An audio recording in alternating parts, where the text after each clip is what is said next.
It's interesting, when I was in the House, I would look at the Senate and think, boy, it'd be nice if we in the House had advise and consent. We could weigh in on ambassadorial nominations and Supreme Court appointments and district judges.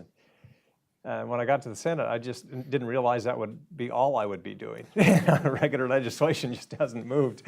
But I, for one, my own philosophy has been the president ought to have his picks unless there is an extraordinary reason otherwise. And so I voted for many whom I haven't agreed with philosophically or otherwise, but I think the president ought to have his pick. I can tell you that with the employing of the nuclear option, it really poisoned the well here, and it made it difficult for Republicans to just take that and not slow up other things. And I hope that when we get into the new Congress, that we get beyond this silliness. My own view in general, just on the kind of the broader topic of where the Senate is going.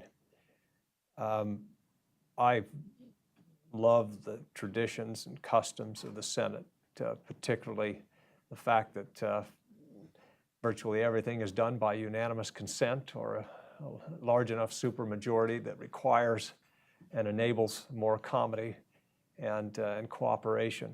That's been the traditional Senate. I fear that if we have this dysfunction much longer, that it won't hold, that people will come in with proposals to expand the nuclear option to regular legislation.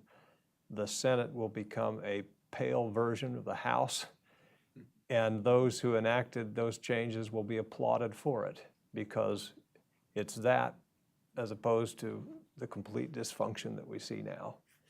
And so I hope that we can get together. I'm participating, as are others, in small groups trying to find a way forward, whether it's by small rule changes or behavioral changes mostly, where we can get the Senate working again, not just to approve nominees more quickly, but to actually consider and amend legislation on the floor and let the votes fall where they may.